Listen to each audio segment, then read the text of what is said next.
नमस्कार।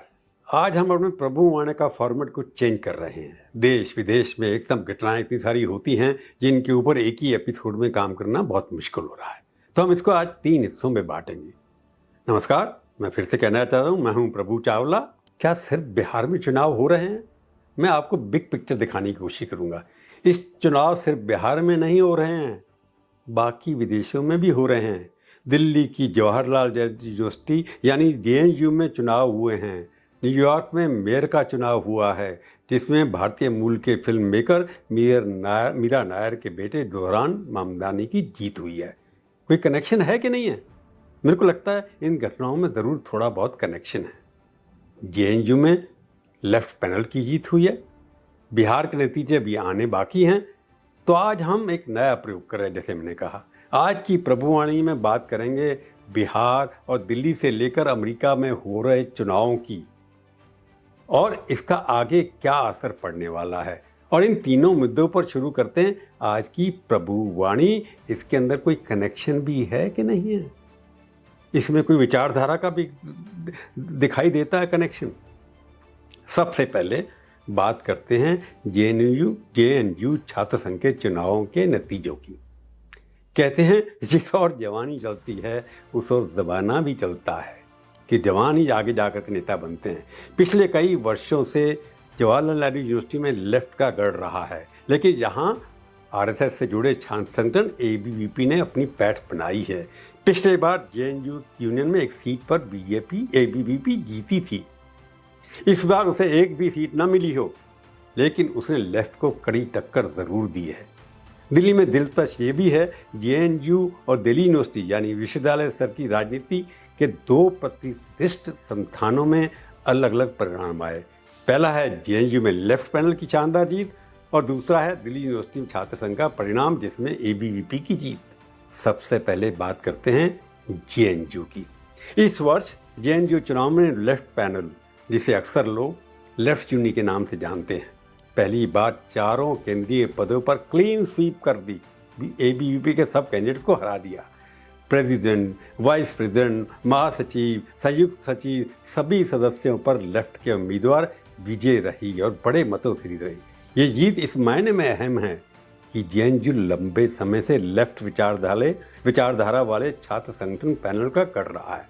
यहाँ से राजनीतिक विचार और आंदोलन परंपरा का अक्सर गहरा रहा है। यहाँ के लोगों को नाम दिया, टुकड़े टुकड़े गैंग भी यहीं से पैदा हुआ है। बीजेपी का ये कहना है, एबीवीपी का ये कहना है। और उसी वहाँ पर कौन जीते? प्रेसिडेंट बने आदित्य मिश्रा, वाइस प्रेसिडेंट बने खिदाकूत Gopika Babu, general secretary Sunil Yadav, joint secretary Danish Ali. Aditya Mishra left जो हैं, प्रेसिडेंट पद के लिए आदित्य मिश्रा को 1937 वोट मिले, जबकि एबीवीपी के विकास पटेल को 1861। बहुत कम मार्जिन रहा, बड़ी कांटे की टक्कर रही। इस तरह वाइस प्रेसिडेंट के गोपिका बाबू, जो लेफ्ट की कैंडिडेट थी, 2966 वोट पाए और जीत हासिल की। एबीवीपी तान्या कुमारी दूसरे स्थान पर रही, मार्जिन उनका भी बहुत कम था। जनरल सेक्रेटरी, जॉइंट सेक्रेटरी पद पर एबीवीपी के उम्मीदवारों ने बहुत टक्कर दी, कड़ा मुकाबला दिखाया, पर अंततः लेफ्ट यूनिटी के कैंडिडेट ने दोनों पदों को अपने नाम कर लिया।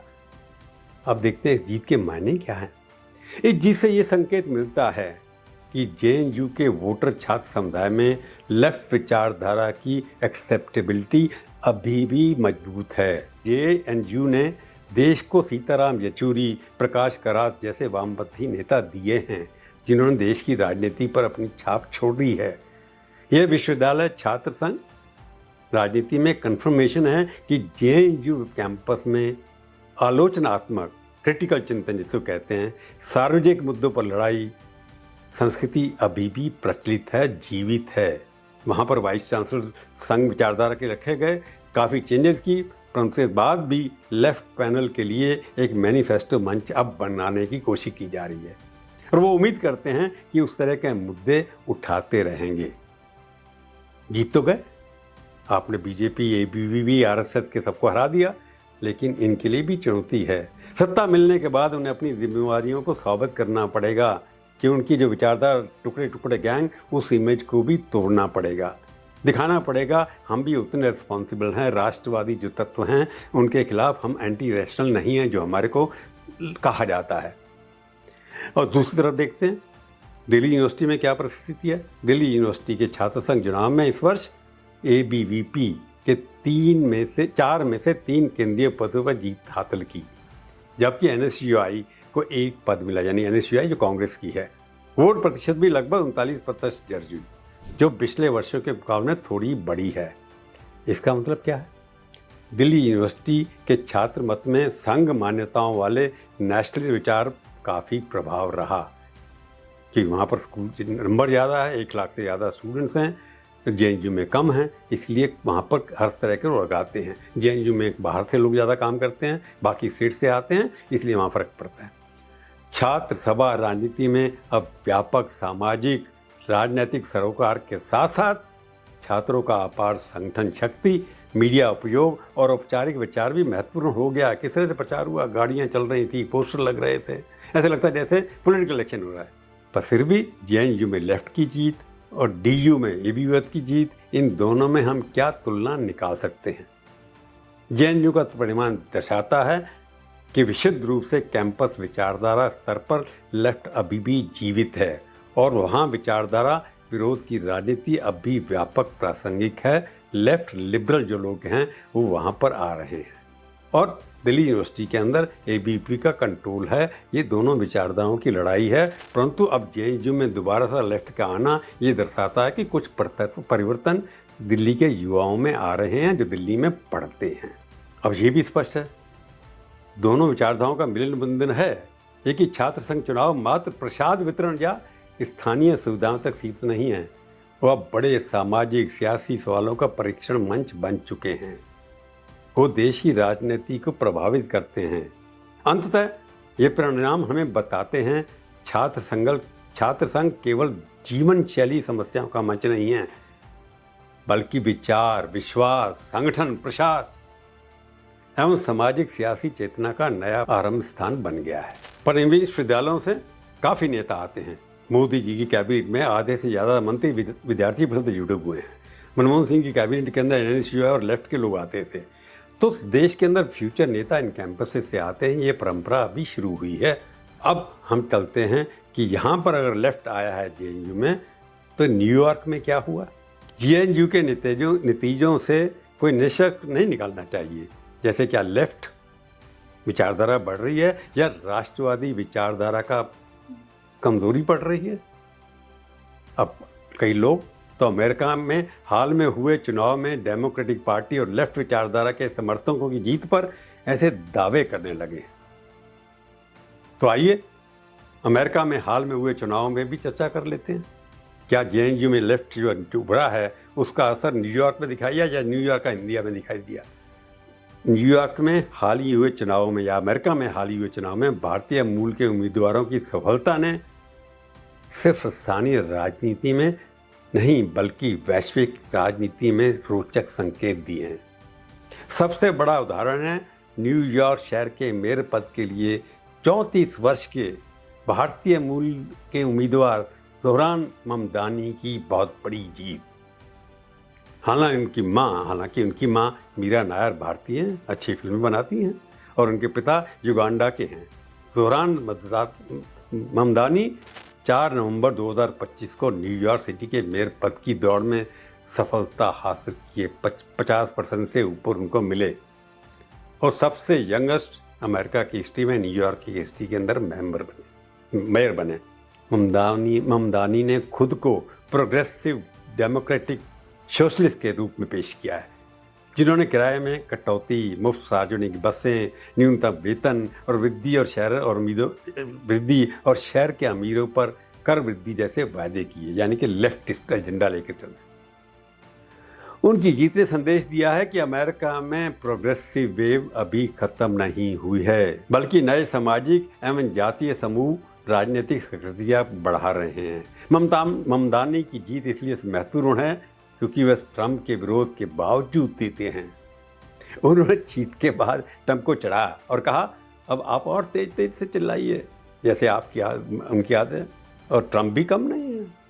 ट्रंप साहब ने ममदानी की जीत पर तीखा रुख अपनाया। उन्होंने ममदानी को कम्युनिस्ट ल्यूनेटिक कह दिया, यानी कि पागल कह दिया, और कहा कि अमेरिका अब कम्युनिज्म और आम समझदारी के बीच चुनाव कर रहा है। उन्होंने मजाक में कहा, जैसे उनका स्टाइल है, ममदानी को what ever the hell is name is कहकर अपमानित किया है।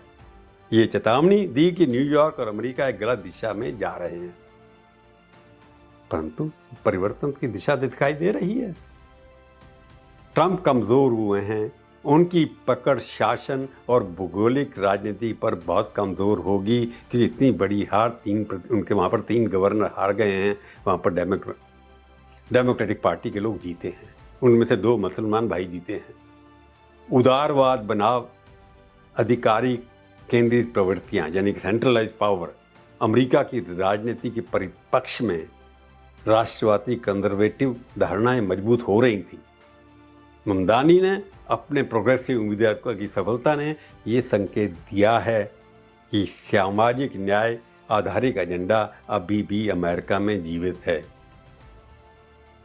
अगर आप भारत अमेरिका संबंध व राजनीति के बारे में सोचें, ममदानी की भारतीय मूलता, उनके बायो संस्कृति संदर्भ में और भारत संबंधित टिप्पणियां, उदाहरण के लिए भारत में मानवाधिकार विषय पर उनके बयान, ये संकेत देते हैं कि ट्रांसनेशनल पहचाने, यानी कि मल्टीनेशनल जो पहचाने हैं, वो राष्ट्रीय राजनीति के दायरे को पार कर रही हैं। ममदानी ने जीत के बाद नेहरू को याद किया, उनके भाषण को कोट किया, जिससे भारत के कांग्रेसियों और उदारपंथियों को नया टॉकिंग पॉइंट मिल गया। देखिए कि मोदी के खिलाफ बोल रहे हैं वहाँ। नेहरू को आप गालियाँ रो देते हैं, परंतु सबसे बड़ा मेयर नेहरू के नाम से ही अपनी बिगिनिंग करता है। Standing before you, I think of the words of Jawaharlal Nehru. A moment comes but rarely in history when we step out from the old to the new, when an age ends and when the soul of a nation long suppressed finds utterance. हालांकि ममदानी के अलावा गजाला हाशमी जैसे कुछ Democrat भी America में चुनाव जीते हैं, लेकिन उनकी चर्चा कम हो रही है क्योंकि उनका इंडिया के साथ डायरेक्ट कनेक्शन नहीं है। ये तो अमेरिका में हुआ। अब इन दोनों चुनावों का क्या बिहार से भी कोई संबंध है, उस पर भी चर्चा कर लेते हैं। तो क्या JNU और अमेरिका में हाल हुए चुनावों से बिहार चुनाव का कनेक्शन जुड़ता है? क्या वहाँ इंडिया अलायंस भी किस तरह से लेफ्ट को प्रोजेक्ट कर रहा है, जिसमें लेफ्ट पार्टियाँ पार्टिसिपेट कर रही हैं, सबसे ज़्यादा सीटें लड़ रही हैं दोनों पार्टियों के बाद? क्या लेफ्ट पार्टियाँ या इंडिया अलायंस उसी विचारधारा के से चुनाव पर असर कर रहे हो? बिहार में पहले चरण का मतदान हो चुका है। 1951 के बाद सबसे ज़्यादा वोटिंग हुई है, यानी कि 65%। इससे पिछले 70 साल के रिकॉर्ड तोड़ दिए हैं। हालांकि अभी भी दूसरे दौर की वोटिंग बाकी है।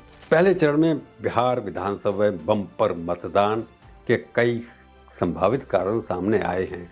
लोग कहते हैं कि SIR के बाद अपडेटेड मतदाता सूची के कारण से इसके अंदर हुआ कि काफ़ी सारे नाम कट गए, 69 लाख वोट काटे गए थे, जिससे परिवर्तन हुआ और जो अच्छे जेन्युइन वोट थे वो आ गए। अगर उसे जोड़ें तो परसेंटेज उतनी बड़ी नहीं है कि 69 लाख वोट काटना और 121 सीटों पर जो वोट हुआ है उस हिसाब से देखें पिछले के मुकाबले में 2% से ज़्यादा बढ़त नहीं हुई है। वहाँ पर चुनावी माहौल भी बहुत गर्म हो चुका है। राहुल गांधी, तेजस्वी यादव, वो अपनी लेफ्ट नीति जो है कि पब्लिक के साथ जोड़ करके करना, बहुत सारी रेवड़ियाँ बांटना जिनको हम कहते हैं, उसकी वजह से लगता है कि वहाँ का वोटदाता काफ़ी उत्साहित है। मतदाता सक्रिय स्थिति में थे और बदलाव की संभावना को लेकर उत्सुक थे। होगा कि नहीं होगा ये समय बताएगा। लेफ्ट का एजेंडा भी था, सामाजिक आर्थिक मुद्दों का प्रभाव, बेरोजगारी, प्रवास, सामाजिक असमानता जैसे मुद्दे मतदाताओं के लिए महत्वपूर्ण बनते जा रहे हैं।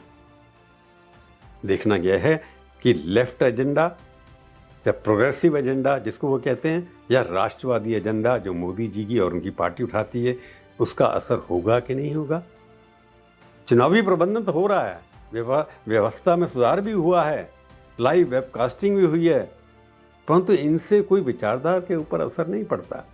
वोट आएंगे, परंतु वहाँ पर मतदाता विभाजन और दल चुनाव राजनीति, राजनीतिक दलों की रणनीतियाँ, अल्पसंख्यक, दलित, पिछड़े वर्ग की राजनीति, महिलाओं की भागीदारी आदि ने मतदान को सक्रिय तो बनाया है, परंतु कहाँ वहाँ कोई विचारधारा के माध्यम से परिवर्तन होगा, ये देखने वाली बात है। देखने वाली बात तो ये है कि अधिक मतदान सदैव किसी विशेष पक्ष की जीत का संकेत नहीं देता, क्योंकि लोग पूछ रहे हैं कौन जीतेगा, इसका मतलब क्या है, ज़्यादा वोट जो नहीं हुए हैं, क्या ये नीतीश कुमार के फेवर में जा रहे हैं, एंटी इनकम्बेंसी वोटिंग नहीं पड़ रहा, या ये संकेत है चुनाव करने वाले चुनाव में कोई परिवर्तन ना ले आए। स्पेशलिस्ट जो है, एक्सपर्ट का कहना है कि मतदार बढ़ने का मतलब सत्ता विरोधी लहर भी हो सकता है या मौजूदा सरकार के समर्थन में भी हो सकता है। दोनों कारण कह रहे हैं। इसका जो भी कारण रहा होगा, इसका फैसला तो 14 नवंबर के दिन ही आएगा जब नतीजे आएंगे। परंतु अगर ऐतिहासिक देखें, जितने भी चुनाव अभी तक हुए हैं, उस हिसाब से ये लगता है कि जो वोट जब ज़्यादा बढ़ती है, 70 से 80% चुनाव में जो रूलिंग पार्टी है वो हारी है। कई जगह रूलिंग पार्टी जीती है। और बिहार के अंदर क्या होगा कि बिहार के अंदर जितनी भी पहले प्रेडिक्शन हुई हैं, सारी गलत साबित हुई हैं। परंतु वोटों का बढ़ना दर्शाता ये है कि लोग वहाँ कुछ ना कुछ करने के लिए तैयार हैं। तो दोस्तों, हमने आज रात्रि की 3 बड़ी घटनाओं पर जेएनयू शासन, जेएनयू, अमेरिका में इलेक्शन, बिहार में जारी चुनाव के बीच क्या समानता है, इसका विश्लेषण करने की कोशिश की है। हो सकता है आपको ये पसंद आई हो सकता ना भी आई हो, पर मेरे को लगता है कि तीनों में कोई ना कोई जुड़ाव है। तीनों के अंदर विचारधारा की लड़ाई रिफ्लेक्ट करने वाली है। लेफ्ट वापस आ रहा है, डेमोक्रेटिक फोर्सेस ज़्यादा काम कर रही हैं, या राष्ट्रवाद ज़्यादा बढ़ चढ़ के बोलेगा। अमेरिका से तो यही नहीं लगता। अब तक इस विषय पर हमने बात की। आज के लिए केवल इतना ही। फिर मिलेंगे, किसी और विषय पर बात करेंगे। तब तक के लिए धन्यवाद। पर जाने से पहले एक बार फिर कह देता हूँ, आप मेरे चैनल को देखिए, सब्सक्राइब करिए, शेयर करिए और टिप्पणियाँ में लिखिए, खट्टी मीठी। मैं सब पढ़ूंगा और उसका जवाब भी दूंगा। नमस्कार, धन्यवाद।